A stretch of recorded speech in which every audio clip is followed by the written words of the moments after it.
The Royal Opera House gleamed under the soft glow of 1,000 candles on that fateful night in April 1885. Lady Eve Aldridge sat in her family's box, her emerald silk gown catching the light as she shifted uncomfortably beneath the weight of society's expectations. At 23, she was already considered dangerously close to spinsterhood by London's unforgiving standards, a fact her aunt reminded her of daily. "Sit straighter, Eve," Lady Henrietta Aldridge whispered sharply. "The Viscount of Berkshire is watching from across the gallery." Eve resisted the urge to roll her eyes. "The Viscount is watching everyone, Aunt. His gaze wanders more than his investments." "Heavens," her aunt hissed, "such impertinence will not secure your future." The orchestra began tuning their instruments as the elite of London society settled into their seats. Eve found herself studying the opera-goers rather than preparing for the performance. Her education at a progressive school in Switzerland, a scandal her late father had insisted upon, had left her ill-suited for the suffocating expectations of Victorian high society. A sudden hush fell over the crowd. Eve followed the collective gaze to the grand box opposite theirs, where a striking figure had appeared. Even from across the theatre, his presence commanded attention. "The Duke of Thornbury," her cousin Catherine whispered, leaning forward with undisguised fascination. "They say he's been abroad for years. Something about a scandal involving his late wife." Eve studied him with detached curiosity. Tall and imposing, the Duke stood rather than sat, surveying the crowd as one might inspect a property for purchase. His evening attire was impeccable, his posture rigid. Though distance obscured his features, something about his bearing suggested a man accustomed to power and its exercise without question. "He's looking for a new duchess," Lady Henrietta informed them with barely contained excitement. "Every eligible family in London has received his calling card." "How fortunate we've been overlooked," Eve murmured, just loud enough for her aunt to hear. The performance began, Verdi's notes soaring through the opulent space, but Eve found her attention repeatedly drawn to the Duke's box. He seemed as disinterested in the opera as she was, his gaze wandering across the audience. During the interval, the corridors filled with the aristocracy's practiced chatter. Eve escaped her aunt's vigilance and slipped toward a less crowded passage that led to a small balcony overlooking the Thames. The cool night air was a welcome relief from the stifling atmosphere inside. "You seem to find London society as tedious as I do, Lady Aldridge." The deep voice startled her. Turning, she found herself face to face with the Duke of Thornbury. Up close, he was even more imposing, tall and broad-shouldered, with sharp features carved from what seemed like marble. His eyes, a piercing steel blue, studied her with unsettling intensity. "Your Grace," she said, offering a curtsy that was just shallow enough to be noticed. "I wasn't aware we were acquainted." A ghost of amusement flickered across his face. "We aren't. But your reputation precedes you, as does yours, Your Grace." The words escaped before prudence could intervene. Instead of offense, something like interest sparked in his eyes. "And what reputation is that?" "That you're particular about your company," she replied carefully. "Yet here you are, seeking conversation with a woman known for her unconventional opinions." "Perhaps I find conventional opinions tiresome." He moved closer, his scent of sandalwood and leather invading her space. "What do you make of the performance, Lady Aldridge?" "I find the audience more dramatic than the stage, Your Grace." The corner of his mouth twitched. "A keen observation. And which players have caught your attention tonight?" "Those who believe a title grants them wisdom rather than merely land and privilege." The words hung between them, bold and dangerous. His eyes narrowed slightly. "You speak quite freely for someone in your position." "And what position is that, precisely?" "An unmarried lady of good family but diminishing prospects." His assessment was cold, calculated. Eve felt heat rise to her cheeks. "I believe the interval is ending, Your Grace. I should return to my aunt before she sends a search party." As she moved to pass him, he stepped into her path, not touching her, but close enough that she could feel the heat radiating from his body. "You misunderstand me, Lady Aldridge. I don't disapprove of your candor. On the contrary, I find it refreshing." His voice had dropped lower, almost intimate. "Then you're in the minority, Your Grace." "I've never aspired to be among the majority." The warning bell sounded, announcing the end of the interval. Eve felt trapped between the wall and the Duke, though he had not moved to touch her. "If you'll excuse me," she said, her voice steadier than her pulse. "Of course." He stepped aside, but as she passed, he added, "Lady Aldridge, a word of caution. There are those in society who would see your spirit broken rather than celebrated. Be careful whom you challenge." She paused, turning back to face him. "Including you, Your Grace." For the first time, a genuine smile crossed his face, transforming his severe features into something unexpectedly handsome. "Especially me." Eve returned to her box with her heart racing. Throughout the remainder of the performance, she could feel his gaze from across the theatre. When she finally dared to look directly at his box, their eyes met across the expanse of crimson velvet and crystal chandeliers. The intensity of his stare sent a shiver down her spine. It wasn't fear that made her pulse quicken, but something far more dangerous. Later, as their carriage rolled through London's foggy streets, her aunt prattled on about potential suitors, but Eve's thoughts remained with the enigmatic Duke and his warning. Or was it a challenge? "You're unusually quiet," Catherine observed as they approached their Mayfair home. "I'm merely tired," Eve replied, though sleep was the furthest thing from her mind. "Did something happen during the interval?" her cousin pressed. Eve thought of the Duke's penetrating gaze, his unexpected words. "Nothing of consequence," she lied, unaware that their brief encounter had set in motion events that would irrevocably change her life. In his own carriage across London, the Duke of Thornbury, known to few by his given name of Richard Blackwood, contemplated the emerald-eyed Lady Aldridge. Her defiance had awakened something he'd thought long buried. Curiosity, yes, but also desire. Not merely for her beauty, though she possessed that in abundance, but for her mind, sharp and unafraid. "Bridgerton residence tomorrow, sir?" his valet inquired as they approached his Belgravia mansion. "No," the Duke replied, his decision made. "We'll call on the Aldridge household instead." "Very good, sir." As London slept beneath a blanket of fog, two souls remained awake, one contemplating a challenge issued, the other a challenge accepted. Neither could have predicted how their lives would soon entangle, for better or worse. The Aldridge household erupted into chaos the following afternoon, when the Duke of Thornbury's card was delivered. Lady Henrietta nearly swooned, while Catherine peppered their butler with questions about the Duke's demeanour. "Did he say why he's calling?" Eve asked, the only one maintaining her composure, despite her racing heart. "No, my lady," Simmons replied. "Only that he would be honoured to speak with Lady Aldridge, specifically you, my lady." Lady Henrietta clutched her handkerchief. "Goodness gracious, the Duke here. The drawing-room must be prepared at once. Catherine, fetch your best gown. You too, Eve. We must make a favourable impression." "I am already dressed appropriately for receiving visitors, Aunt," Eve replied calmly, though internally she was anything but calm.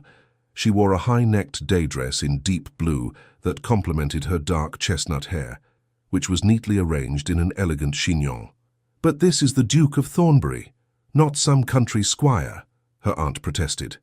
"And I am Lady Eve Aldridge, not a debutante at her first ball," Eve countered firmly. Before her aunt could respond, the sound of carriage wheels on gravel announced the Duke's arrival. The household staff rushed to their positions, while Lady Henrietta patted her hair frantically, and Catherine pinched her cheeks for colour. Eve took a deep breath and positioned herself by the window, determined to appear unaffected by his visit, though her heart hammered against her ribs. The Duke was announced moments later, his tall figure filling the doorway. In daylight, he was even more striking, his dark hair showing hints of auburn in the afternoon sun, his features sharp but harmonious. He bowed to Lady Henrietta, greeted Catherine with practiced charm, and then turned to Eve. "Lady Aldridge," he said, his voice carrying a warmth absent in his other greetings. "Thank you for receiving me." "Your Grace," she replied with a proper curtsy this time. "We're honoured by your visit." Lady Henrietta launched into a stream of pleasantries, offering tea and inquiring after the Duke's health. He responded with impeccable politeness, but his eyes repeatedly returned to Eve. "I wonder, Lady Henrietta," he said when she paused for breath, "if I might speak with Lady Eve about a matter of mutual interest." "Of course, Your Grace." Lady Henrietta practically glowed with anticipation. "Catherine and I were just about to inspect the conservatory, weren't we, dear?" Catherine, clearly disappointed to be dismissed, nevertheless followed her mother from the room, leaving Eve alone with the Duke. Save for Bridget, Eve's lady's companion, who sat discreetly in the corner, her presence the only thing preserving propriety. The moment the door closed, the Duke's demeanour subtly shifted.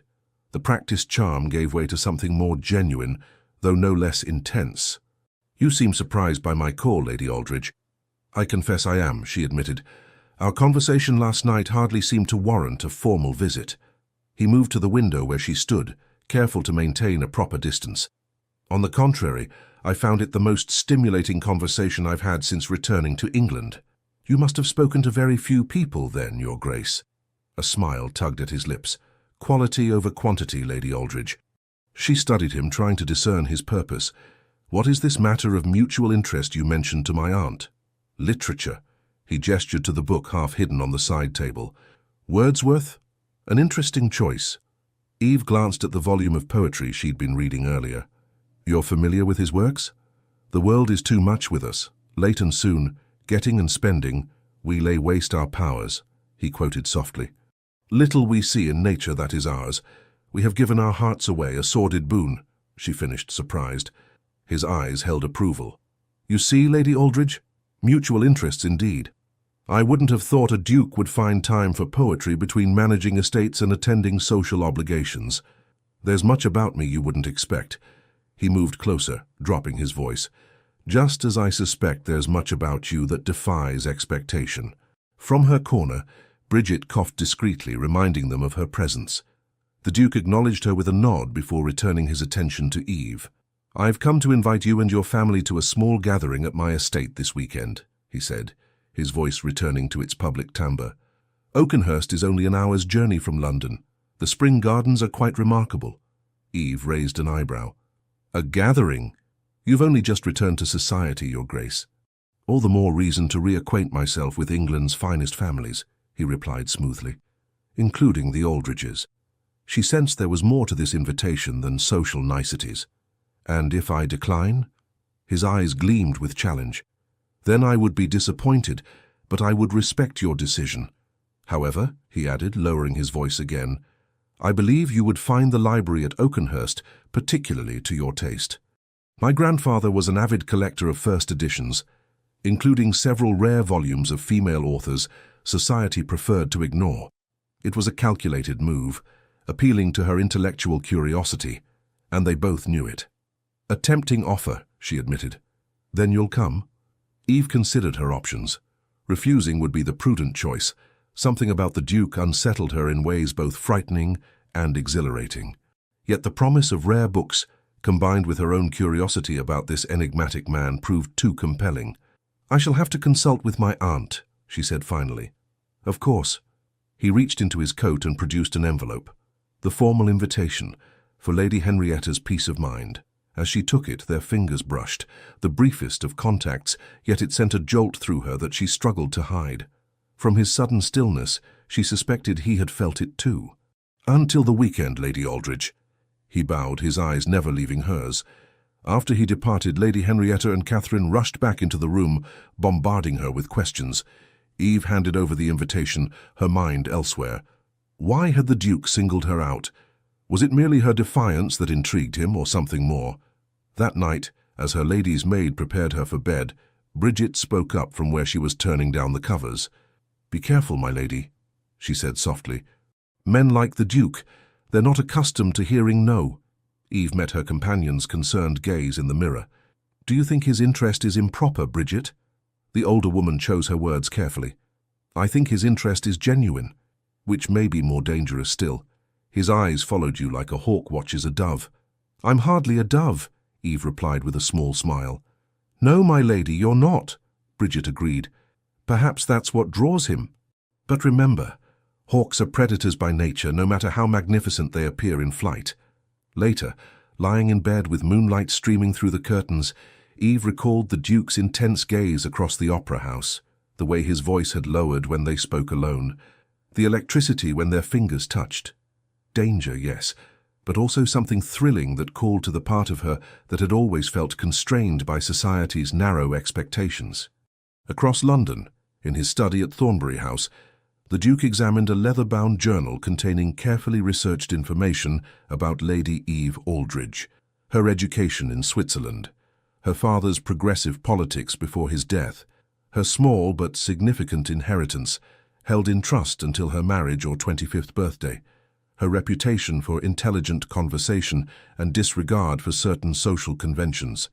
"She's not like the others," his secretary, Mr. Oliver Harrington, observed from where he stood by the fireplace. "No," the Duke agreed, closing the journal. "She's not." "Is that wise, Richard? After what happened with the Duchess?" The Duke's expression hardened. "Lady Aldridge is nothing like Charlotte. Still, society will talk, especially given her outspoken nature." "Let them talk," the Duke replied, pouring himself a brandy. "I find I care less for society's opinion with each passing year." Oliver studied his longtime friend and employer. "What is it you want from her?" The Duke stared into the amber liquid as if it held the answer. "I'm not entirely sure," he admitted, "but I intend to find out." The weekend approached with the inevitability of fate. Lady Henrietta had accepted the invitation with almost indecent haste, and now the Aldridge women found themselves in a carriage bound for Oakenhurst, the Duke's country estate. As they passed through the iron gates and down a long drive lined with ancient oaks, Eve caught her first glimpse of the mansion, a grand Palladian structure of golden stone, its windows glinting in the spring sunshine. It was beautiful, yet somehow forbidding. "Remember your manners," Lady Henrietta instructed for the dozenth time. "This could be the opportunity of a lifetime, Eve." Eve merely nodded, her attention caught by a solitary figure standing at the top of the entrance steps. Even at this distance, she recognized the Duke's commanding presence. As their carriage pulled to a stop, he descended to greet them personally, an honor that had Lady Henrietta practically glowing with pride. He assisted each lady from the carriage, his hand lingering slightly longer when it clasped Eve's. "Welcome to Oakenhurst, Lady Aldridge," he said, his eyes conveying a message beyond his formal words. "I trust your journey was comfortable?" "Quite, Your Grace," she replied. "Your estate is impressive. You've seen nothing yet," he promised, offering his arm to escort her up the steps. "Allow me to show you the gardens first. I believe they'll be to your liking." Lady Henrietta and Catherine followed, escorted by the Duke's secretary, Mr. Harrington. As they rounded the side of the house, Eve gasped despite herself.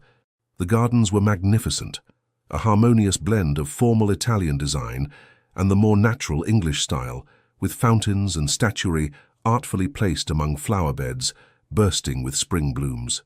"This is beautiful," she admitted freely.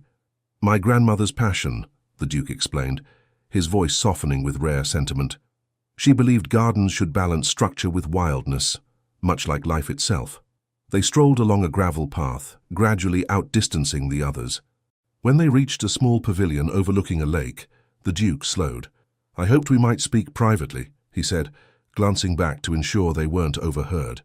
"There's something I wish to discuss with you, Lady Aldridge." Eve felt a flutter of apprehension mixed with curiosity. "Is it proper for us to be alone, Your Grace?" "We're hardly alone," he replied, nodding toward the house, where several guests could be seen on the terrace. "Merely out of earshot." She raised an eyebrow, which some might argue is the more dangerous state. "Do you feel in danger from me?" he asked, studying her face intently. "Should I?" His expression grew serious. "No. Whatever else I may be, I am a gentleman. But I find the conventions that govern our society often prevent honest conversation. And you wish for honest conversation with me. Why?" He gestured for her to sit on a stone bench, maintaining a proper distance as he joined her. "Because you intrigue me, Lady Aldridge. You speak your mind in a society that demands women be decorative and agreeable. You've educated yourself beyond what most men deem appropriate. You challenge me. And you enjoy being challenged?" "I enjoy authenticity," he corrected, something rarely found in our circles. Eve studied him, trying to reconcile this thoughtful man with the cold, imposing figure of the Duke's public persona. "What is it you wish to discuss that requires such privacy?" He seemed to choose his words carefully. "I find myself in a position where I must remarry. My family name requires an heir, and society expects a duke to have a duchess." Eve's heart inexplicably sank. "I see. You're seeking advice on potential candidates? I'm afraid I'm poorly qualified to—" "No," he interrupted firmly. "I'm not asking for matchmaking services. I'm informing you that I've been evaluating potential wives, and after our meeting at the opera, I find myself drawn to you." She stared at him, speechless for perhaps the first time in her adult life. "I'm not proposing marriage," he clarified, misreading her silence. "Not yet. I believe such decisions should be based on more than a brief acquaintance. But I am proposing an understanding." "An understanding," she repeated slowly. "I would like your permission to court you, Lady Aldridge, properly, with your aunt's blessing, to determine if we might suit." Eve found her voice at last. "Forgive me, Your Grace, but this is unexpected. We hardly know each other." "Hence the courtship," he replied with a hint of amusement. "I'm not asking for your hand today. I'm asking for the chance to discover if you might one day be willing to give it." She stood, needing space to think. "Why me? There are dozens of eligible young ladies in London with larger dowries, better connections, and more compliant natures." He rose as well, his height forcing her to tilt her head to maintain eye contact. "Perhaps I've had my fill of compliance. Perhaps I want a wife who will speak truth to me, even when it's uncomfortable. Perhaps—" his voice dropped lower. "Perhaps I simply find you impossible to forget after our encounter at the opera." The intensity in his eyes made her breath catch. This was madness. She barely knew him, and his reputation was shadowed by rumors she didn't fully understand. Yet something about him called to her in ways no other man ever had. "I need time to consider," she said finally. "Of course," he inclined his head. "But I should warn you, I'm not a patient man by nature, Lady Aldridge. When I decide I want something, I pursue it with determination.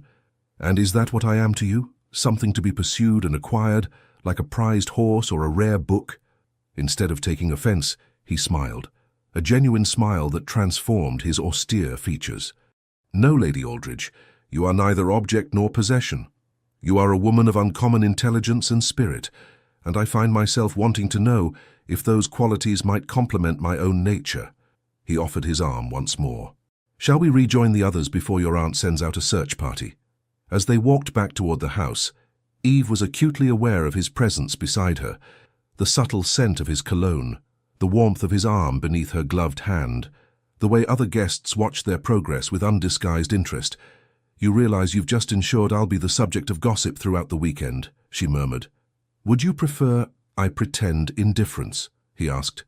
"I would prefer understanding your true intentions," she replied honestly. He stopped walking, turning to face her fully. "My intentions are precisely as I've stated them. I wish to court you with the eventual aim of marriage, should we find ourselves compatible. I'm not a man who plays games, Lady Aldridge. All of society is a game, Your Grace. You know that as well as I. Then perhaps it's time to change the rules." His gaze held hers, unwavering and sincere. "I'll await your answer, but not indefinitely." With that, he escorted her back to the terrace, where Lady Henrietta was already speculating with the other guests about the apparent interest the Duke was showing in her niece. The die had been cast.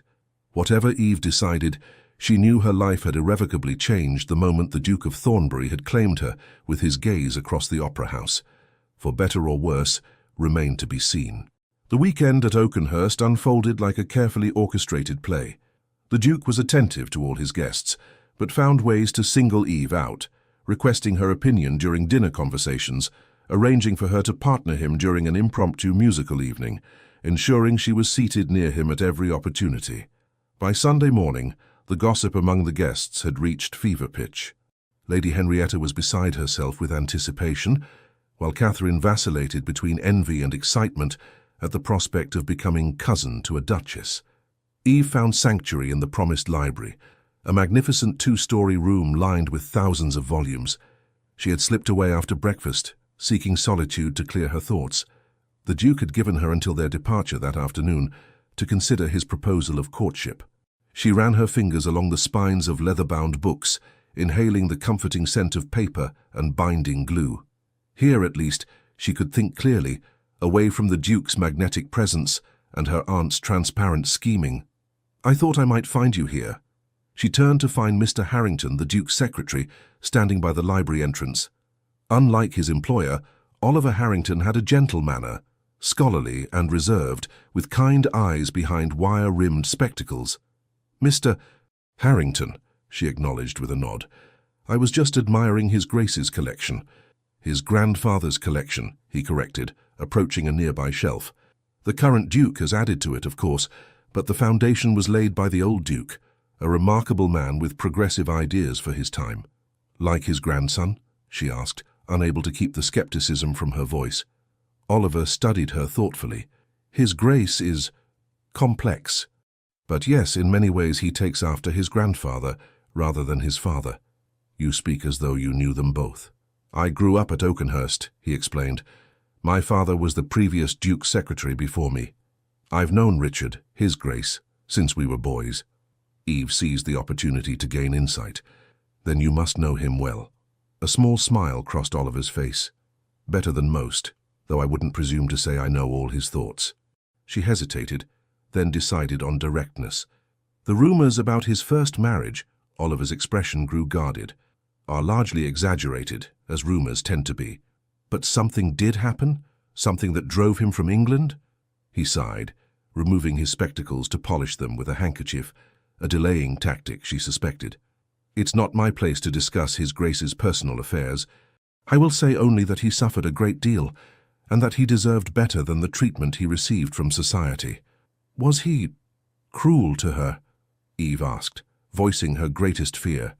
Oliver's head snapped up, his expression shocked. Good heavens, no. Richard would never... He caught himself reverting to formality.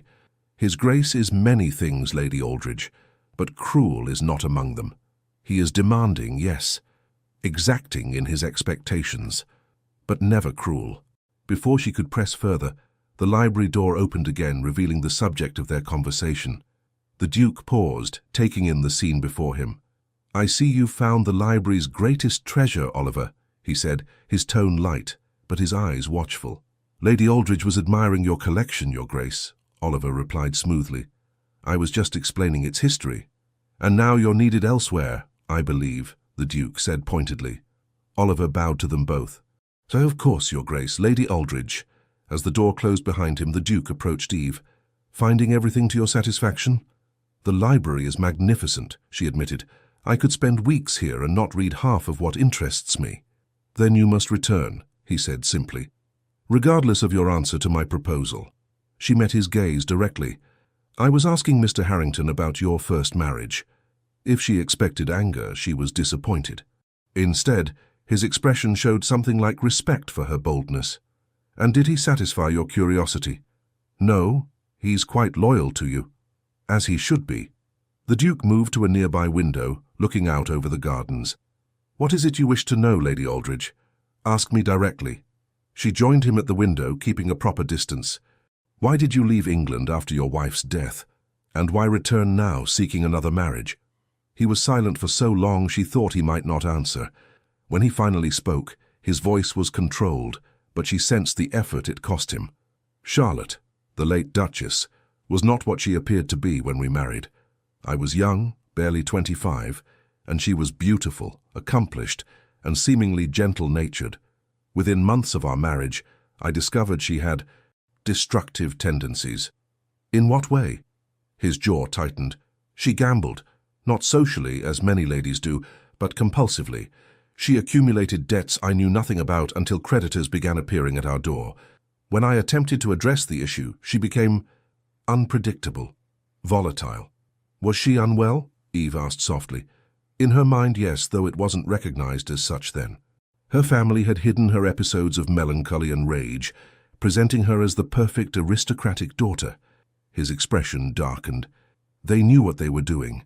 They needed her married to wealth to save themselves from her father's poor investments. What happened to her? He turned to face her fully. She took her own life, here at Oakenhurst in the East Wing. The servants found her in her bath. I was in London at the time, addressing another of her gambling debts. Eve's hand went to her throat. How terrible, indeed. But what followed was worse.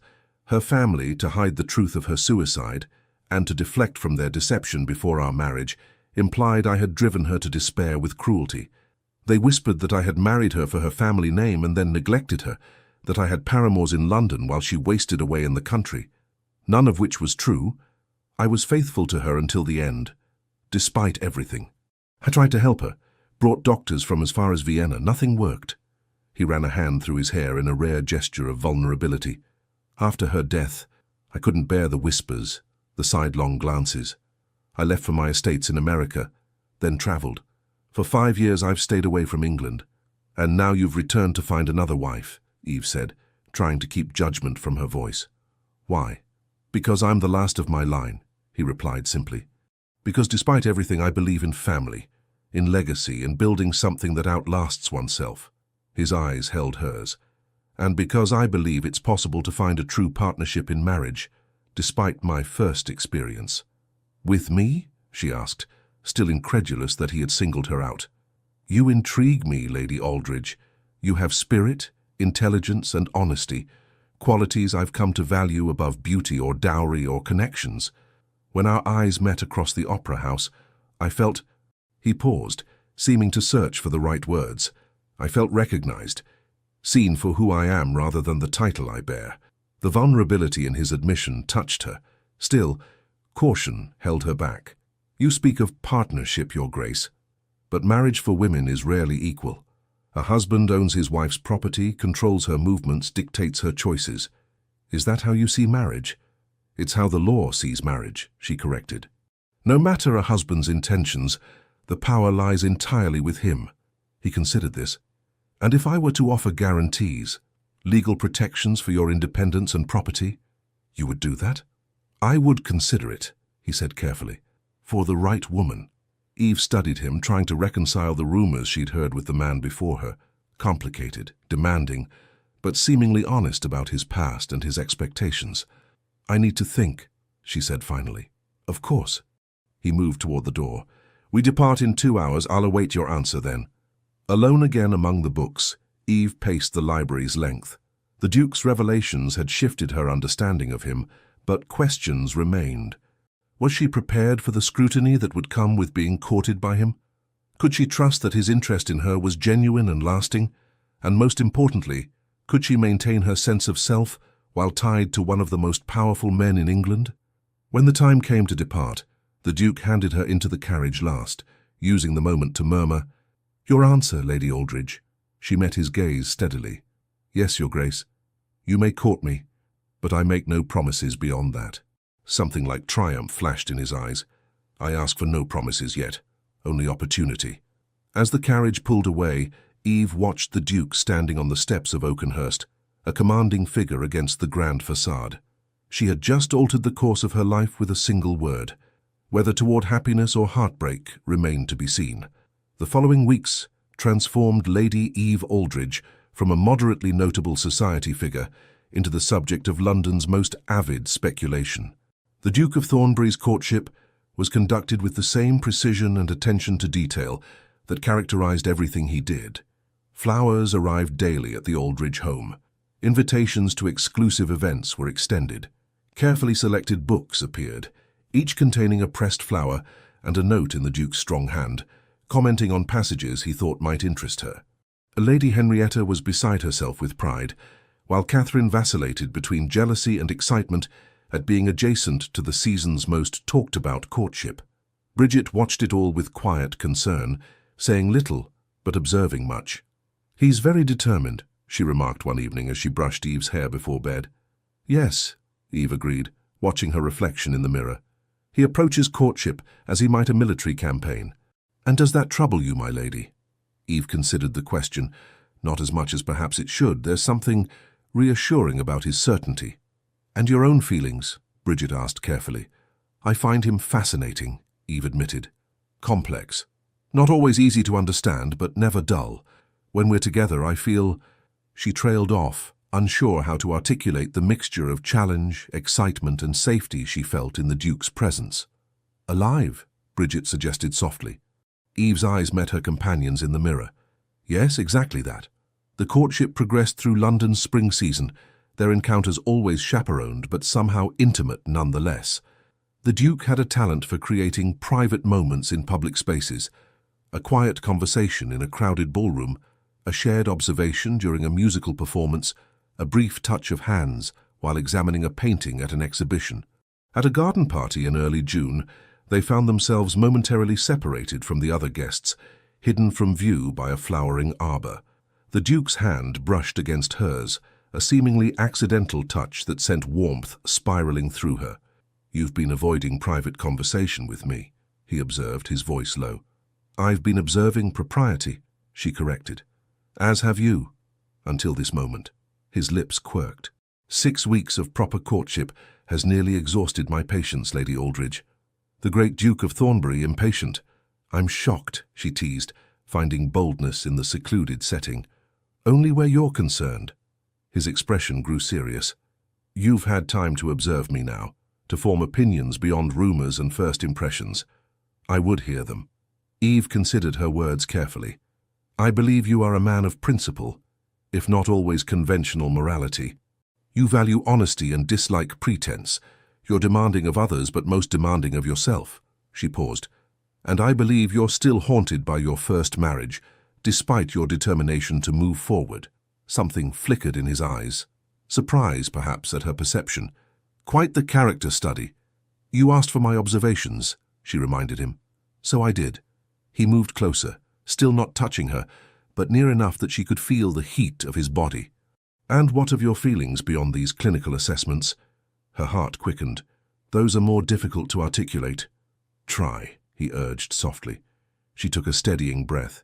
"I find myself thinking of you when you're not present, anticipating our next meeting, replaying our conversations." The admission cost her something in pride, but honesty compelled her forward. "I'm drawn to you in ways I don't fully understand." His expression softened, vulnerability showing through his usual reserve. "I have thought of little else but you since that night at the opera. Your intelligence, your spirit, your beauty. They've captivated me entirely." Before she could respond, voices approached their secluded spot. The Duke stepped back smoothly, maintaining appearances, but his eyes held a promise of future conversation.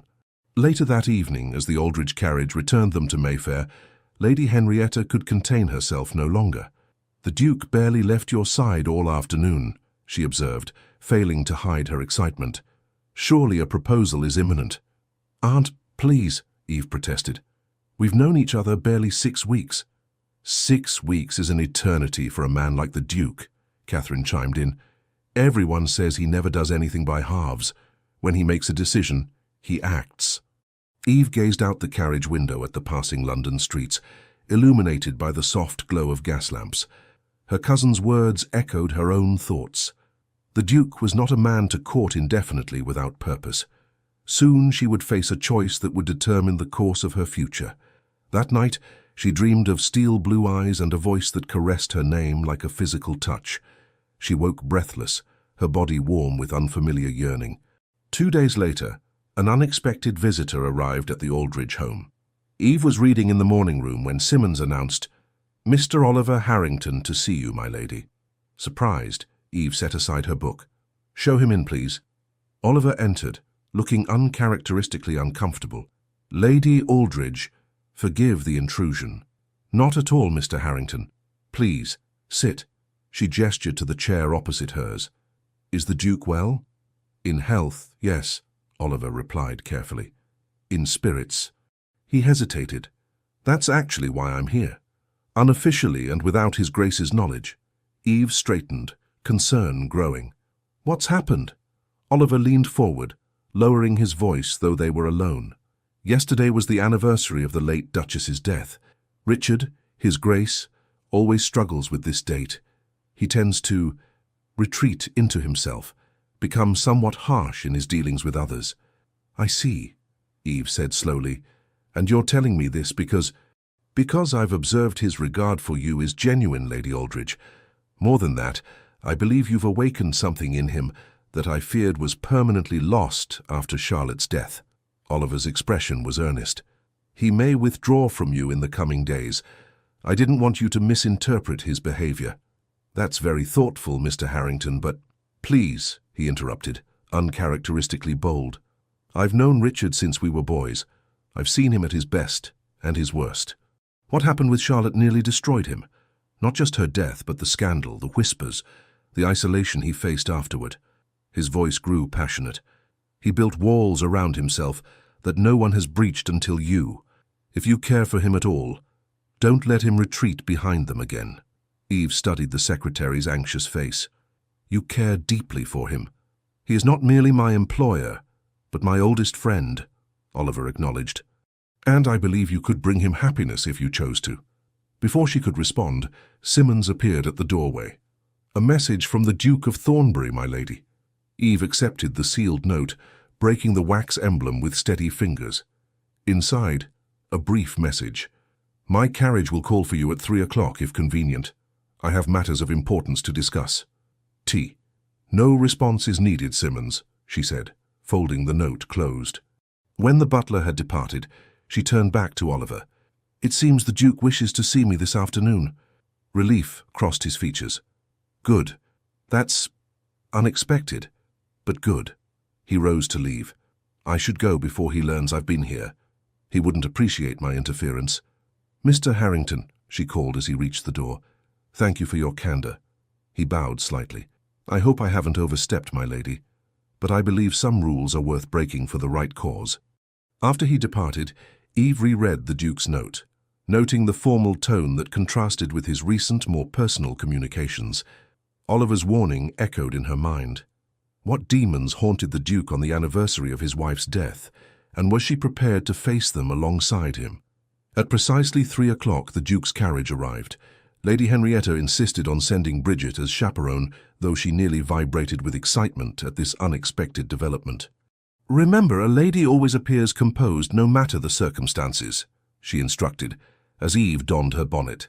If he proposes, accept with dignity, not excessive emotion. Aunt, please, Eve protested. We're merely going for a drive.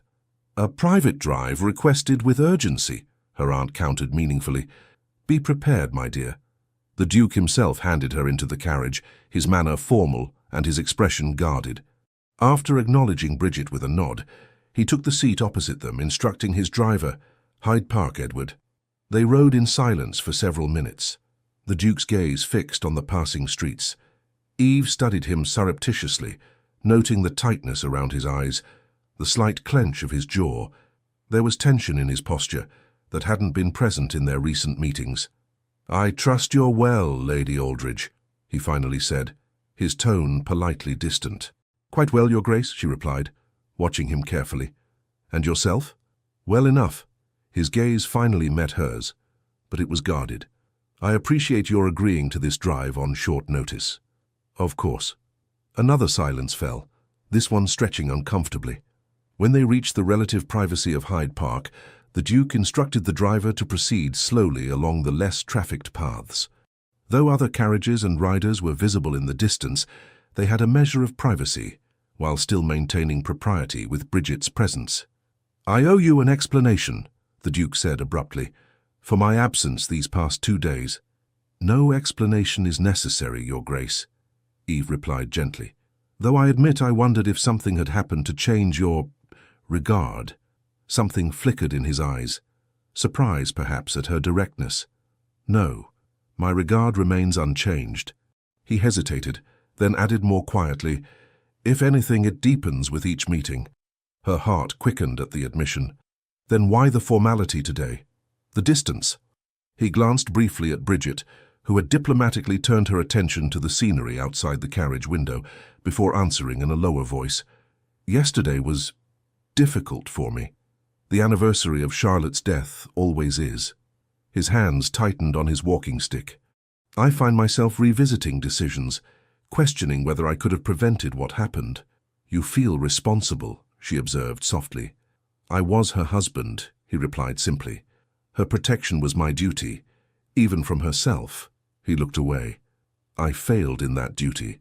Eve considered her next words carefully. Mr. Harrington believes otherwise. The Duke's head snapped up, his eyes narrowing. Oliver spoke to you about this? He was concerned for you, she said, not wishing to cause trouble for the secretary.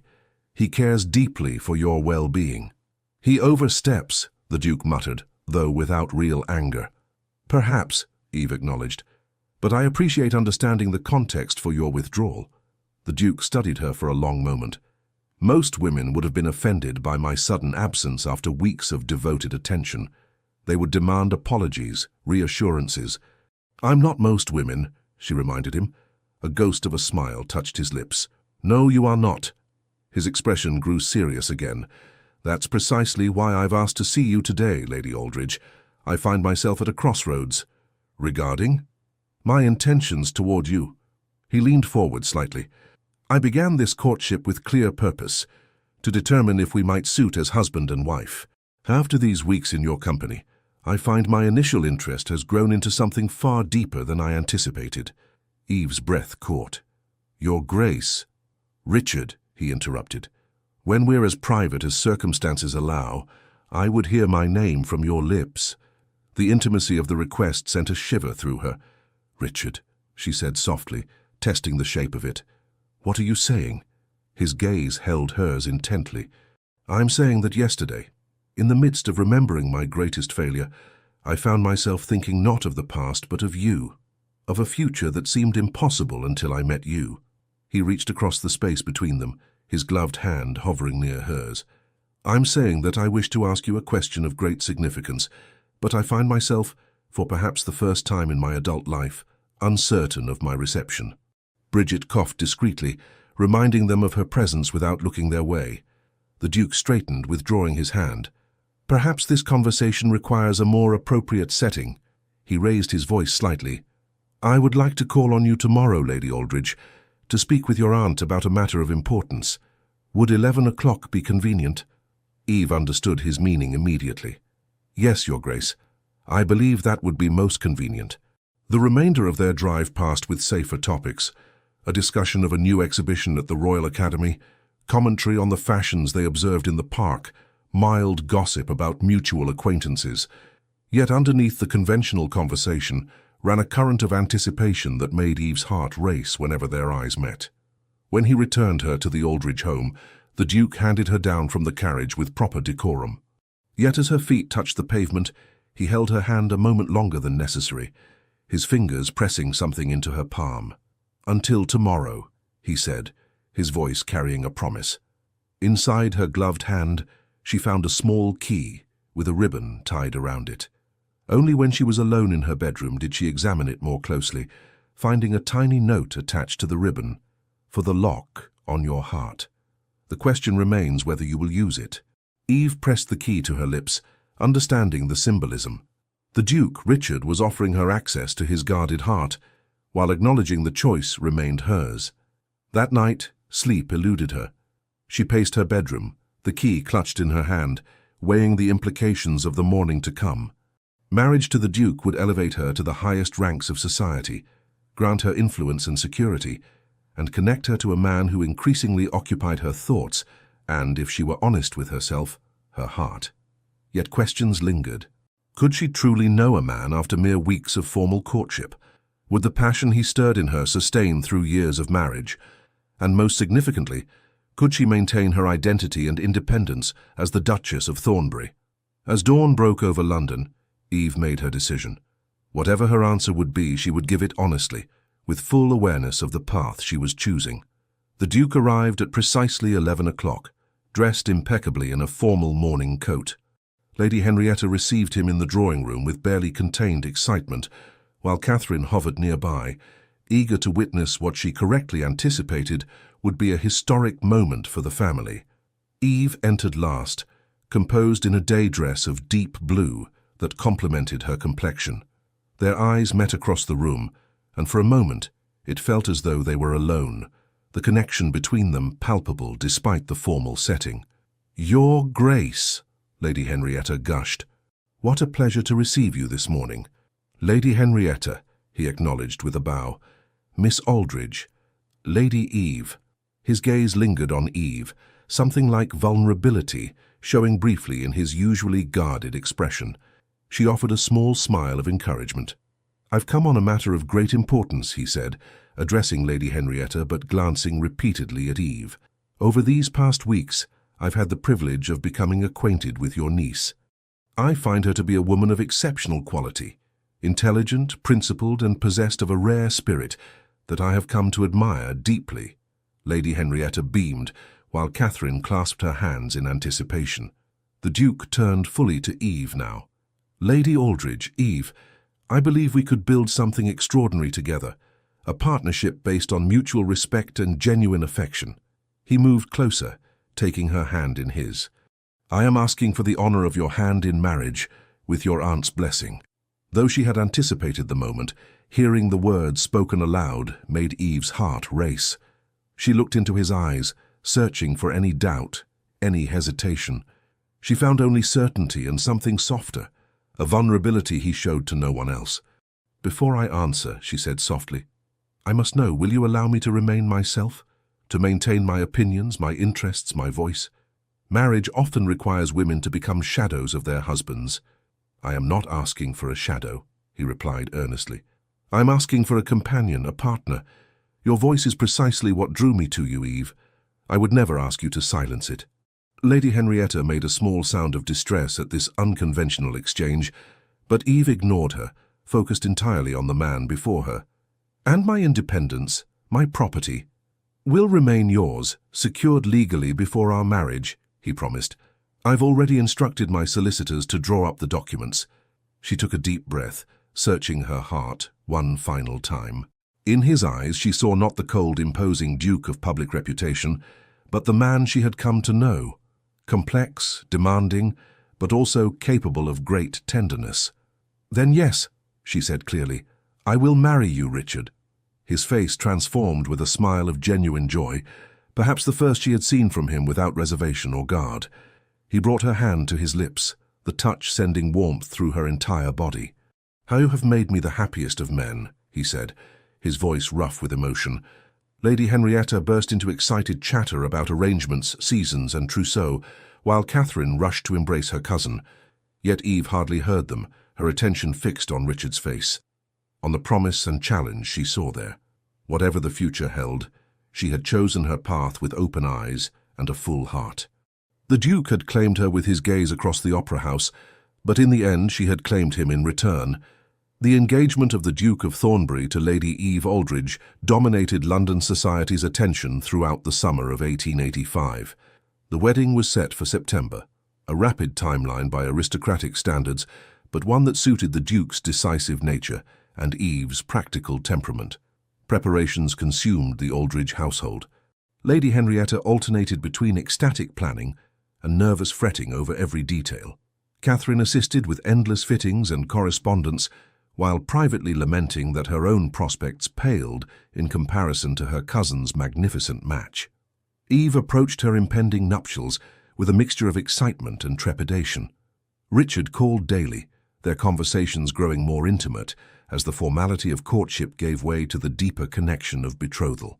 Yet she couldn't help noticing that for all their increased closeness, parts of his life remained closed to her, particularly anything concerning the east wing of Oakenhurst, where his first wife had died. "Will we reside primarily in London or at Oakenhurst after the wedding?" she asked one afternoon as they strolled through the garden of Thornbury House, his London residence.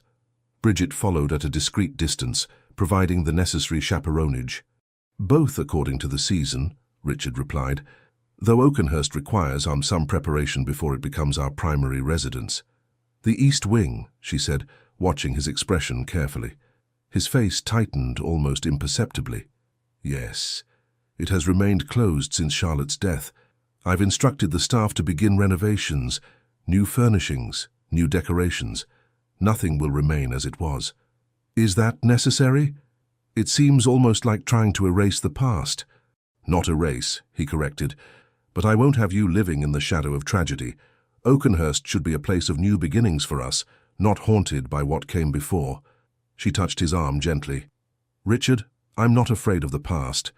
I don't need to be protected from it." He covered her hand with his. "It's not merely for your protection, Eve. He hesitated, then admitted quietly, "I haven't entered that wing since the day they removed her body. I'm not certain I can." The vulnerability in his confession touched her deeply.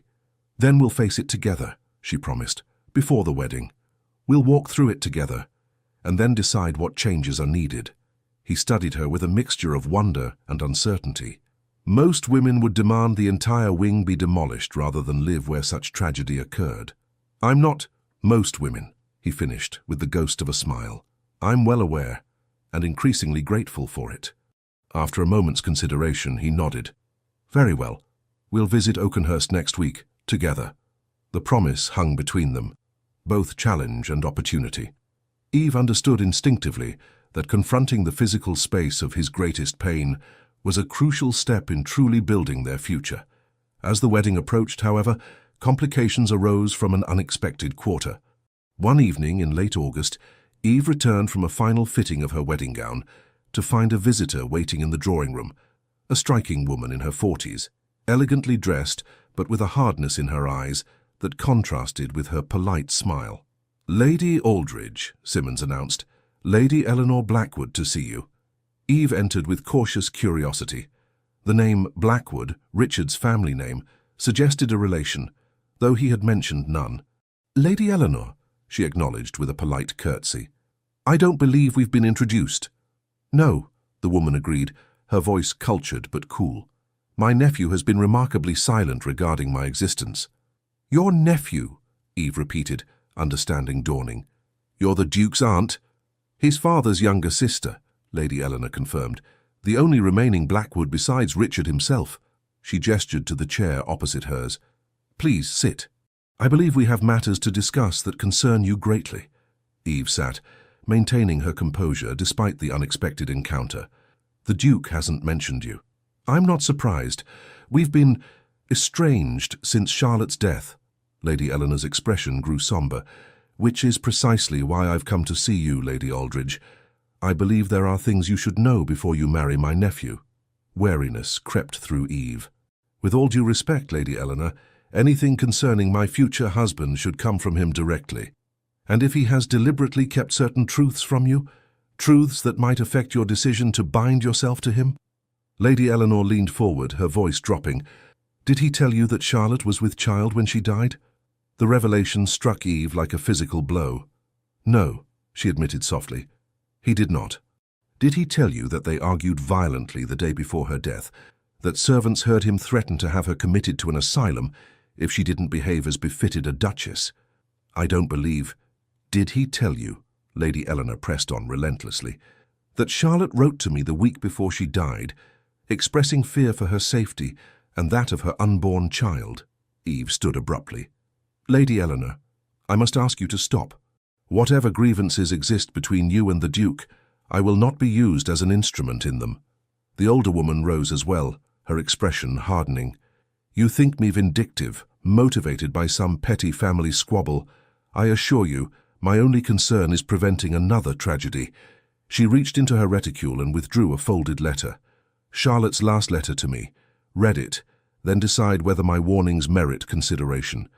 Eve stared at the offered letter, conflict warring within her. "I cannot accept this," she said finally. "If there are questions to be asked about Charlotte's death, I will ask them of my fiancé directly." Lady Eleanor studied her with a mixture of frustration and reluctant respect. "You're either remarkably loyal or remarkably naive, Lady Aldridge. I hope for your sake it's the former." She returned the letter to her reticule. "Should you change your mind, I'm staying at Claridge's until the end of the week." After the unwelcome visitor departed, Eve sat alone in the drawing room, her thoughts in turmoil. Richard had spoken of Charlotte's mental instability, her gambling, the difficulties of their marriage, but he had never mentioned a pregnancy. Was it an omission of painful memory or something more deliberate? That evening, she sent a note to Thornbury House requesting Richard call on her the following morning on a matter of importance. She passed a restless night, torn between loyalty to the man she had agreed to marry and the unsettling questions raised by his estranged aunt. Richard arrived early, concern evident in his expression, as he was shown into the morning room where Eve waited alone, having asked her aunt and cousin to give them privacy, a scandalous request, but one Lady Henrietta reluctantly granted, given the imminence of the wedding. "Your note sounded urgent," he said, foregoing formal greetings. "Are you unwell?" "I'm quite well," she assured him. "But something has happened that I must discuss with you." She gestured for him to sit. "I received a visitor yesterday. Your aunt, Lady Eleanor Blackwood." The change in his demeanor was immediate and dramatic. His body tensed, his expression closing like a door slamming shut. "Eleanor came here? To my fiancé's home?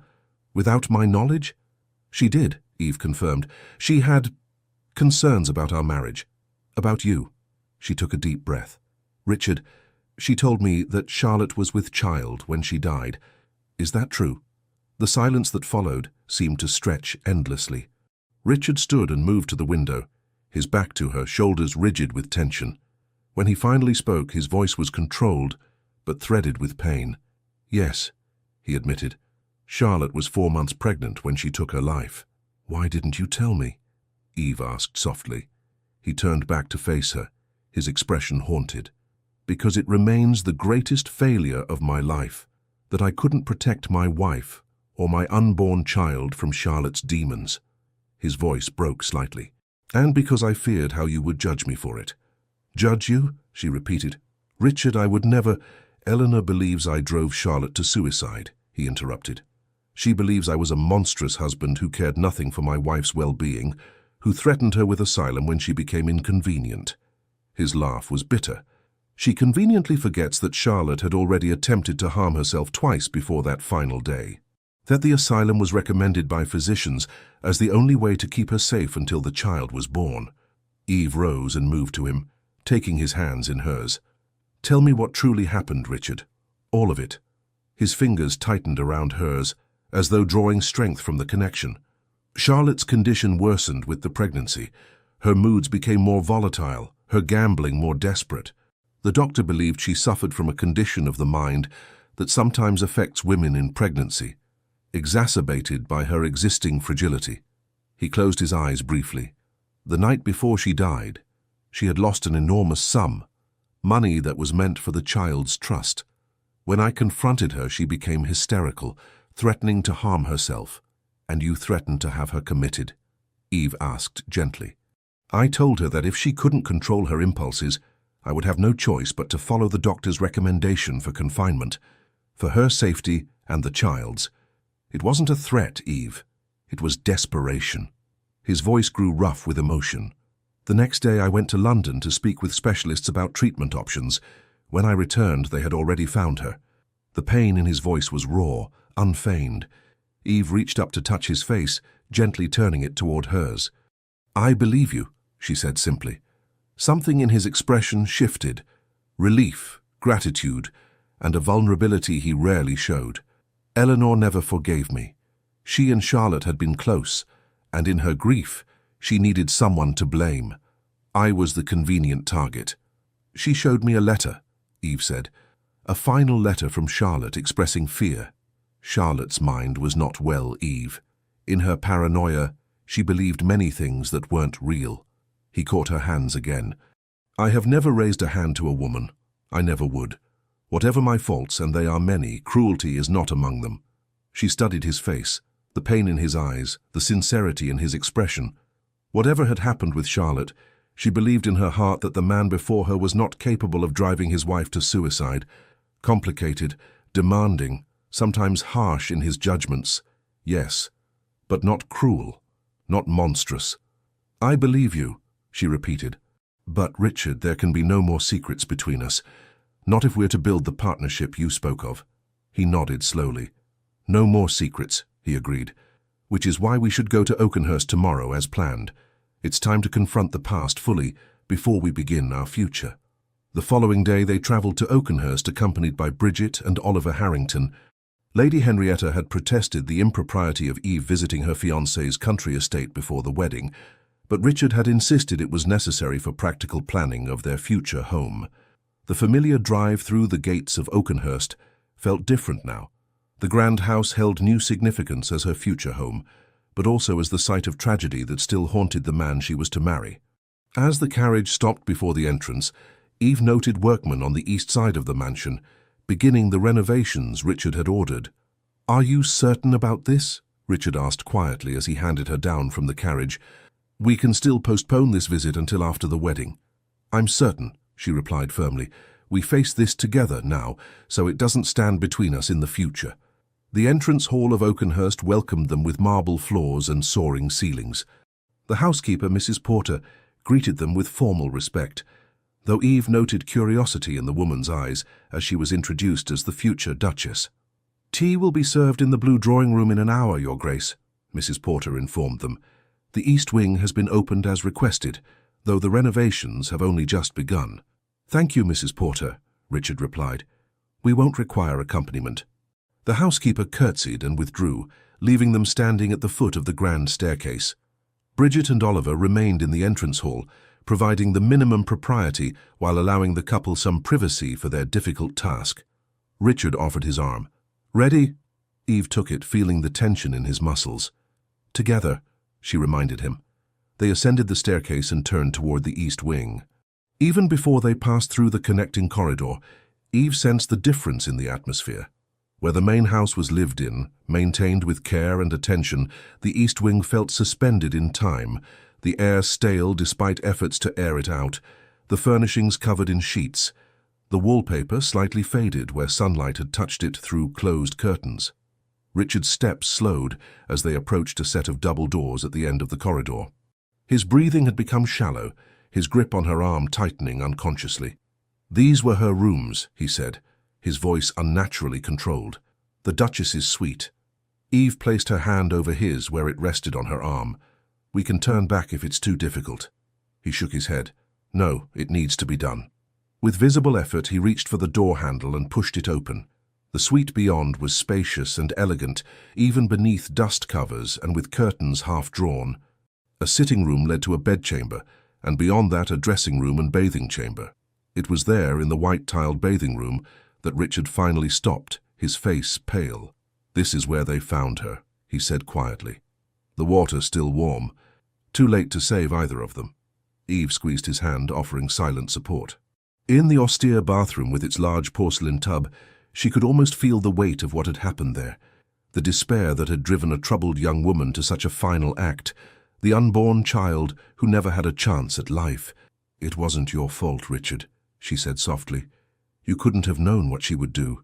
Couldn't I?" His voice was harsh with self-recrimination. "I knew she was unstable. I knew she had threatened harm before.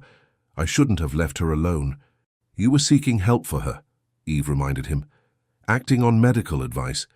You couldn't have stayed by her side every moment." He turned to her, his expression raw with years of suppressed grief and guilt.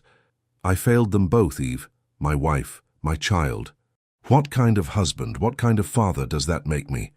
In that moment, Eve understood the true purpose of this visit, not merely to exorcise ghosts or prepare for renovation, but for Richard to finally confront the guilt he had carried for 5 long years, to speak it aloud to someone who might offer absolution, or at least understanding. She stepped closer, taking both his hands in hers. "It makes you human, Richard. Fallible, like all of us. You did everything a husband could reasonably do for a wife suffering as Charlotte was." "Eleanor doesn't think so," he said bitterly. "Eleanor is grieving too, in her own way," Eve replied. "Grief makes us seek answers, assign blame, when sometimes there are no satisfying explanations." She reached up to touch his face, guiding his gaze to meet hers. "Charlotte's demons were not of your making, Richard. Her choices were her own, however influenced by her troubled mind." Something shifted in his expression. Not an immediate release of guilt, but perhaps the first crack in its foundation. "How do you see so clearly what has been clouded to me for years?" "Because I'm not trapped inside your pain," she said simply. "I see you as you are. A man who tried his best in an impossible situation and has punished himself far too long for failing to achieve the impossible." He drew her into his arms then, holding her as though she were a lifeline in a storm-tossed sea. They stood together in that room of tragedy, finding connection and comfort where there had been only pain and isolation. "We'll make this house live again," Eve promised softly, "not by erasing the past, but by building a future alongside it. Charlotte and your child will always be part of your story, Richard, but they needn't be its ending." He pulled back slightly to look at her, wonder in his eyes. "How did I find you, Eve Aldridge?" "You claimed me with a single gaze across the opera house," she reminded him with a gentle smile. "But I claimed you in return." They left the East Wing hand in hand, the air somehow lighter between them, despite the heaviness of what they had confronted. The ghosts weren't exorcised, perhaps they never would be completely, but they had been acknowledged, brought into the light, rather than left to lurk in shadow. The 2 weeks before the wedding passed in a whirlwind of final preparations. Eve found herself caught in a flurry of fittings, social calls, and last-minute arrangements. Through it all, She sensed a subtle change in Richard, a softening, an openness that hadn't been there before their visit to the East Wing. The day before the wedding, a package arrived for Eve, a jewelry case bearing the Thornbury crest. Inside she found not the family diamonds she had expected, but a delicate necklace of sapphires and pearls with a note in Richard's hand. Not a family heirloom, but the beginning of our own traditions. Something new, like the life we will build together. Yours, Richard. The gesture touched her deeply, his acknowledgement that their marriage would not be shadowed by the past, but would forge its own path. The wedding day dawned clear and bright, as though even the notoriously fickle English weather approved of the union. St. George's Church in Hanover Square was filled with London's elite, eager to witness the marriage of the enigmatic Duke of Thornbury to the spirited Lady Aldridge. In the small anteroom where Eve prepared with her attendants, Catherine adjusted the delicate veil of Brussels lace, while Bridget secured the final pins in her elaborate coiffure. "You look absolutely radiant," Catherine sighed, stepping back to admire her cousin. "The Duke won't be able to take his eyes off you." Eve studied her reflection in the mirror. Her wedding gown was a masterpiece of ivory silk and hand-embroidered flowers, its modest neckline adorned with the sapphire and pearl necklace Richard had given her. She touched it gently, drawing strength from the symbol of their new beginning. "Are you nervous?" Bridget asked softly, as she adjusted a wayward curl. "Strangely, no," Eve replied. "I feel certain." And it was true. Despite the whirlwind courtship, despite the shadows they had confronted together, she felt a profound certainty about the step she was taking. A gentle knock at the door revealed her uncle, Lord James Aldridge, who had travelled from his estate in Northumberland to give her away in her late father's stead. "It's time, my dear," he said, his eyes widening appreciatively at the sight of her. "By Jove, you're the image of your mother on her wedding day." Eve took his offered arm, her heart beginning to race not with doubt, but with anticipation. The music swelled as the church doors opened, and she caught her first glimpse of the nave filled with guests. At the altar stood Richard, tall and commanding in his formal attire, Oliver at his side as best man. As she began her walk down the aisle, Richard turned. The look on his face as he saw her, a mixture of awe, tenderness, and unmistakable love, confirmed everything she needed to know. This man, complicated and sometimes difficult as he might be, loved her truly, not as a possession or an ornament, but as the partner she was determined to be. The ceremony passed in a blur of ancient vows and timeless promises. When Richard slipped the wedding band on her finger, a circle of gold set with tiny sapphires to match her necklace, their eyes met in a moment of private connection amid the public spectacle. "With this ring I thee wed," he said, his voice carrying clearly through the church. "With my body I thee worship, and with all my worldly goods I thee endow." Traditional words, spoken by countless grooms throughout history, yet Eve felt their significance anew. This was not merely ritual but covenant, a promise between equals, despite what law and society might dictate. When the bishop pronounced them husband and wife, Richard's kiss was proper and brief as befitted the sacred setting, but his eyes promised more to come when they were truly alone. The wedding breakfast at Thornbury House was a lavish affair, with hundreds of guests offering congratulations to the new Duchess of Thornbury. Eve moved through the crowd with newfound confidence, her hand often finding Richard's as they navigated the social obligations of the day together. During a rare moment of relative privacy as they stood in a window alcove, Richard whispered, "You're magnificent, Duchess. Every man here envies me, and every woman studies you for flaws they won't find." "Such flattery, Your Grace," she replied with a small smile. "One might think you were still trying to win my favor." "Always," he said simply, the single word carrying more meaning than elaborate declarations might have. As the celebration continued, Eve noticed a late arrival, Lady Eleanor Blackwood, standing near the entrance with hesitation evident in her bearing. Richard followed her gaze, his body tensing as he spotted his aunt. "She came," he said, surprise evident in his voice. "I sent her an invitation," Eve admitted. "I thought perhaps it was time for healing to begin." He studied her face with wonder. "You continue to amaze me." "Shall we greet her together?" Eve suggested gently. After a moment's hesitation, Richard nodded. They crossed the room together, approaching Eleanor with united purpose. The older woman's expression was guarded, but lacked the hostility of their previous encounter. "Aunt Eleanor," Richard acknowledged, his tone formal, but not cold. "Thank you for coming." "I wasn't certain my presence would be welcome," she replied cautiously, "but I couldn't stay away from my only nephew's wedding, despite our differences." Eve stepped forward. "We're glad you're here, Lady Eleanor. Family should be together on such days, even when there have been misunderstandings." Eleanor's gaze moved between them, assessing. Whatever she saw in their united front seemed to soften something in her expression.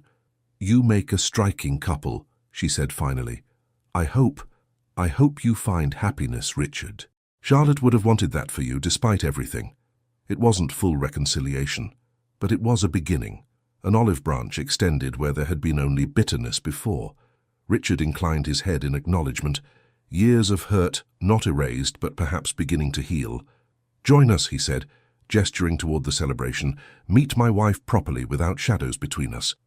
The remainder of the day passed in a whirl of traditional festivities.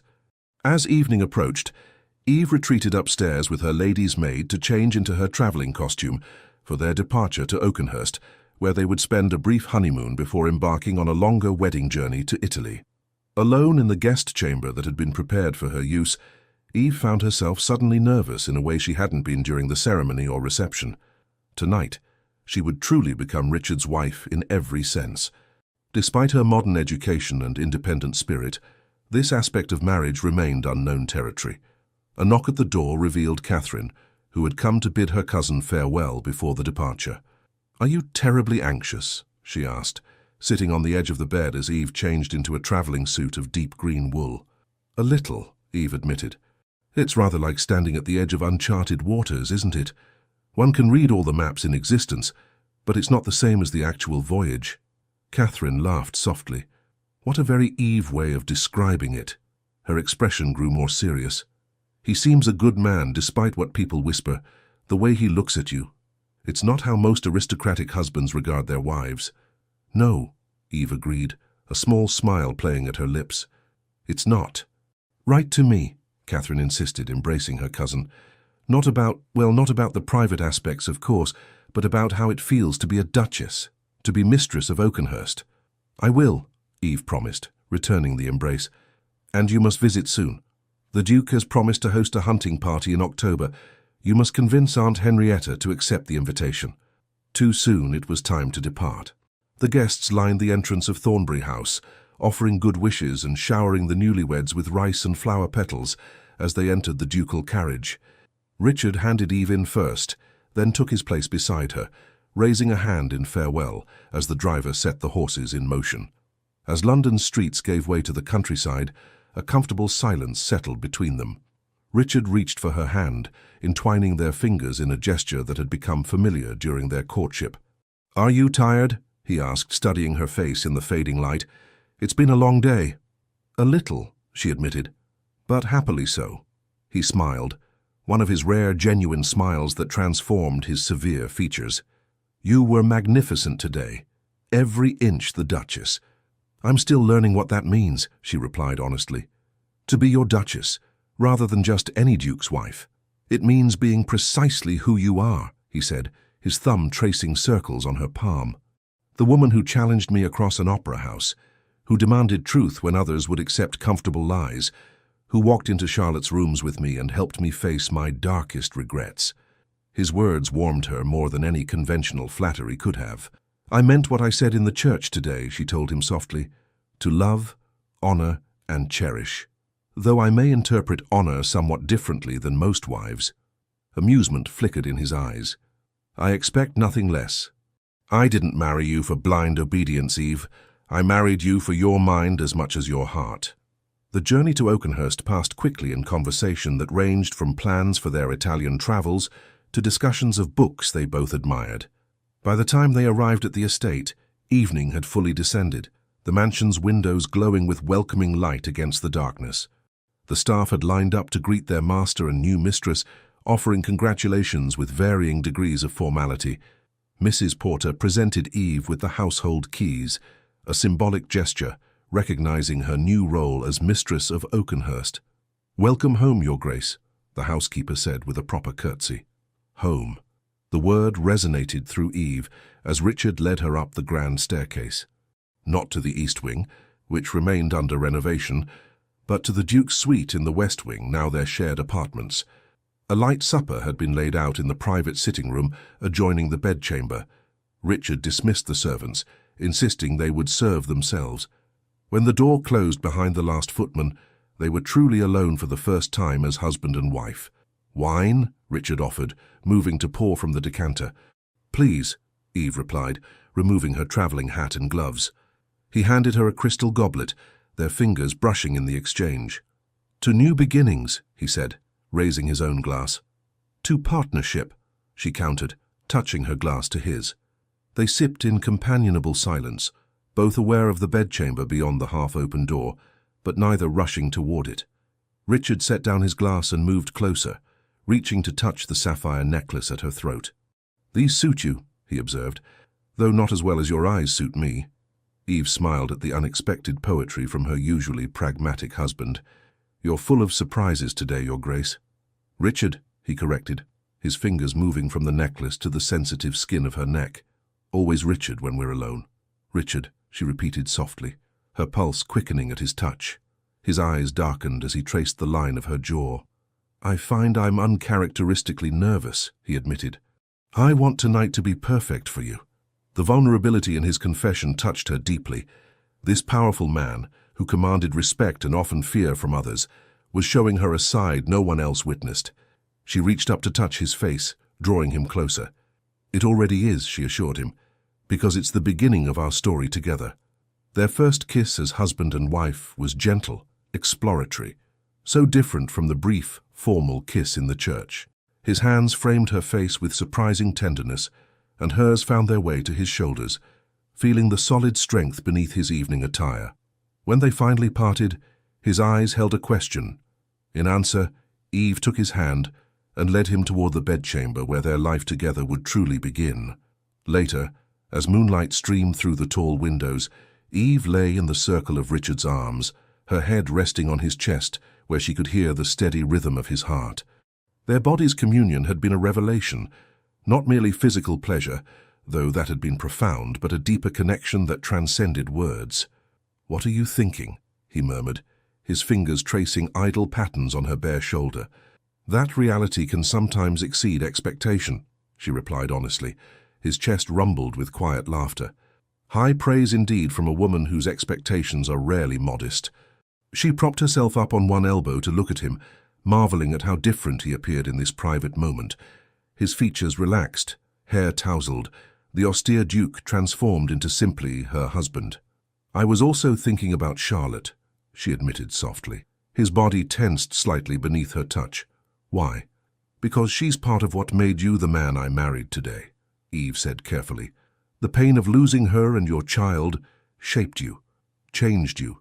I wouldn't erase that history even if I could, because then you wouldn't be the Richard I've come to love."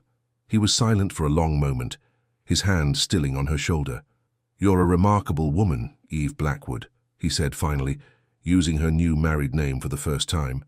"As you're a remarkable man, Richard Blackwood." She settled back against his chest, feeling his arms tighten around her. "We'll make new memories here, but we needn't pretend the old ones never existed." "No," he agreed softly, "but we'll ensure they don't overshadow what we build together." As sleep began to claim her, Eve reflected on the journey that had brought them to this moment, from that first challenging gaze across the opera house to the sacred vows they had exchanged mere hours ago. There would be difficulties ahead, adjustments as they learned to truly live as partners rather than merely play the roles of Duke and Duchess. But in this quiet moment of connection, she felt absolute certainty that they would face whatever came together. The weeks that followed were a time of discovery and adjustment.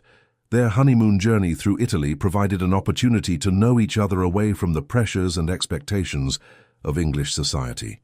In Florence, Venice, and Rome, they were simply Richard and Eve Blackwood, husband and wife exploring ancient streets and Renaissance treasures together, falling more deeply in love, away from watchful eyes and whispering tongues. Richard revealed unexpected facets of himself, a comprehensive knowledge of Italian art, a surprising talent for languages, a dry wit that emerged more frequently as the burdens of ducal responsibility temporarily receded. Eve, in turn, blossomed in the freedom of travel, her natural curiosity and quick intelligence making her a perfect companion for museum visits and cultural exploration. Their evenings were devoted to each other, their physical connection deepening alongside their emotional one. Richard proved to be a considerate and passionate lover, attentive to Eve's pleasure and increasingly open about his own desires as their intimacy grew.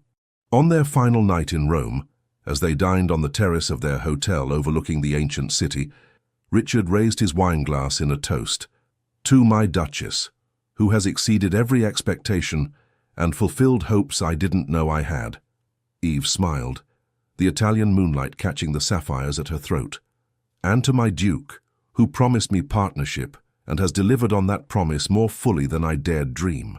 His eyes held hers across the table, conveying emotions that ran deeper than words could express. "I love you, Eve, not merely as my wife or the future mother of my children, but as the remarkable woman you are." "And I love you," she replied simply, "not for your title or position, but for the man I've come to know, complex, demanding, sometimes difficult, but always genuine, always worthy." Their return to England in late October coincided with the first hints of autumn transforming Oakenhurst's gardens. The renovations of the East Wing had been completed in their absence, the spaces transformed with new furnishings, fresh wallpaper, and rearranged rooms that banished the ghosts of the past without erasing them entirely. Eve took to her role as Duchess with natural grace, winning the loyalty of the staff with her fair-minded approach and genuine interest in their well-being. She established a lending library for the servants, championed improvements to the tenant cottages, and began hosting musical evenings that brought a warmth to Oakenhurst it had lacked for many years. Richard watched his wife's transformation from Lady Aldridge to the Duchess of Thornbury with pride and occasional amazement. She had brought life back to spaces long shrouded in shadow, had charmed even the most skeptical members of county society, and had begun to heal the rift with his aunt through patient correspondence and occasional visits. Most importantly, she had become his true partner, challenging him when necessary, supporting him always, sharing both the burdens and joys of their position with equal commitment. On Christmas Eve, 6 months after their wedding, a light snow fell over Oakenhurst as they sat together in the library before a roaring fire. Eve had been unusually quiet that evening, a contemplative expression on her face as she gazed into the flames. "You're pensive tonight," Richard observed, setting aside the estate ledgers he had been reviewing. "Is something troubling you?" She looked up with a small smile. "Not troubling, no. Just significant." "Tell me," he encouraged, moving to sit beside her on the settee. Eve took his hand, placing it gently against her still flat stomach. "I believe we're to have a child, Richard, in early summer, according to my calculations." His eyes widened, a complex mixture of emotions crossing his face: joy, fear, hope, and a shadow of remembered pain. "You're certain?" "Reasonably so," she replied. "I've spoken with Dr. Bennett, who confirms my suspicions." Richard's hand trembled slightly where it rested against her abdomen. "Eve, His voice caught. She covered his hand with her own. "I know you're thinking of Charlotte and your first child," she said gently. "It's natural that you would." He nodded, emotion making speech difficult. "I want this child with all my heart," he managed finally. "But I can't help remembering, I am not Charlotte," she reminded him firmly. "My mind is sound, my body is strong, and I have a husband who sees me clearly and loves me fully." She touched his face, guiding his gaze to meet hers. "This child will be born into love, Richard, not the shadows of the past."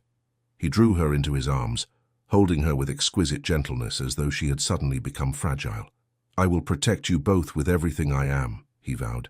"I know," she said simply, "and I will bring this child into the world safely, for both our sakes."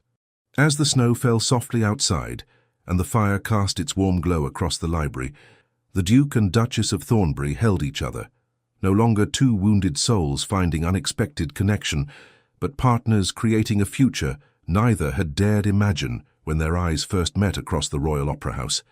The child growing within Eve represented more than the continuation of a ducal line. It was the physical manifestation of a love that had begun with a challenging gaze and a single silent promise, a love that had transcended society's expectations and healed wounds long thought beyond repair. In the safety of her husband's embrace, Eve thought of their extraordinary journey, from that first defiant meeting to this moment of profound joy. The Duke had claimed her with a gaze, but she had claimed him in return. Together, they had transformed claiming into belonging, possession into partnership, and the shadows of the past into the light of their shared future.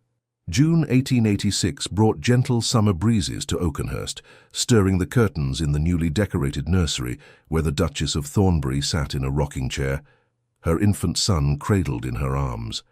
At 8 weeks old, James Oliver Blackwood, future Duke of Thornbury, had his father's dark hair and his mother's inquisitive gaze.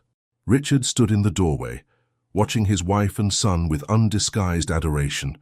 The fear and anxiety that had shadowed Eve's pregnancy had given way to profound joy when she had safely delivered a healthy boy after a difficult but ultimately successful labor. "He's refusing to sleep again," Eve said, looking up with a smile as she noticed her husband's presence. "I believe he's afraid he might miss something important." "Like father, like son," Richard replied, crossing the room to kneel beside the rocking chair. He touched his son's tiny hand, marveling as the perfect fingers curled reflexively around his own. Stubborn and curious, a dangerous combination he clearly inherited from his mother. Eve laughed softly. "I seem to recall a certain duke who refused to take no for an answer during our courtship. The stubbornness is definitely a joint contribution." Richard leaned in to kiss her gently. "How are you feeling today?" "Stronger," she assured him. "Dr. Bennett says I'm recovering remarkably well." The memory of Eve's difficult delivery still haunted Richard, the long hours of labor, her exhaustion, his own helplessness as he waited outside the birthing room, tormented by echoes of the past. But unlike Charlotte, Eve had emerged triumphant, presenting him with their son with weary pride, despite the ordeal she had endured. A knock at the nursery door revealed Oliver Harrington, who had become a frequent visitor and cherished friend to both Richard and Eve. "Forgive the interruption," he said, smiling at the domestic scene. "Lady Eleanor has arrived from London." "Thank you, Oliver," Richard replied. "Please tell her we'll join her in the drawing room shortly." The rapprochement between Richard and his aunt had progressed steadily over the months since the wedding. While their relationship remained somewhat formal, the bitter recriminations of the past had given way to cautious respect and, increasingly, genuine family affection. "She's brought gifts for James again, I expect," Eve said as Oliver departed. "He'll be the most pampered child in England at this rate." "He's the only grandnephew of a woman who never had children of her own," Richard pointed out, "and the first Blackwood of a new generation. Of course she dotes on him." Eve gazed down at their son, who had finally begun to drift toward sleep. "It still amazes me sometimes," she said softly, "how much has changed in a year, how much healing has occurred." Richard nodded, understanding her meaning completely. "From that first night at the opera to this moment, a journey I could never have anticipated." "No regrets?" she asked, the question light but carrying genuine weight. "None," he replied without hesitation. "Every step, every challenge brought us here." He gestured to the peaceful nursery, their sleeping son, their joined hands. "To everything I never knew I needed until you defied me with a single glance from across the opera house." Eve leaned forward to kiss him softly. "And claimed you with a single gaze from afar," she added, completing the circle of their story. As afternoon sunlight streamed through the windows of Oakenhurst, the Duke and Duchess of Thornbury sat together in perfect contentment, their son sleeping peacefully between them, living proof that even the deepest shadows can give way to light when hearts are brave enough to seek it. The end. Dear friends, we've reached the end of another story. We hope you've enjoyed every moment, whether while doing your chores or simply enjoying the audio, accompanied by a cup of warm milk or tea. We love being your daily company, your moment of relaxation, happiness, and pleasure. As always, we make it a point to gift you with timeless stories of love, companionship, and joyful moments. We love your comments. We love your presence here. Each story we share is carefully chosen with you in mind, our faithful listeners, who give us the privilege of entering your homes and hearts day after day, until our next adventure, where new characters and emotions await us. Always remember, the best stories are those that resonate in our souls and make us believe in the power of true love. With affection, your favorite storytelling company, the Legends of the Fall team. Thank you so much for joining us on this journey. We hope this story touched your heart, stirred your imagination, and brought a bit of magic to your day. Every like, comment, and subscription supports our work deeply. From the bottom of our hearts, thank you for being here. Please consider subscribing to our channel, leaving a like, and sharing this video with someone who loves a good story. Your support helps us stay motivated to continue bringing you powerful tales of love, redemption, and unexpected twists. And remember, at the end of this video, another suggested story will appear on your screen. Click it and discover even more emotional, breathtaking adventures. You just might find your next favorite story. With affection, the Legends of the Fall team.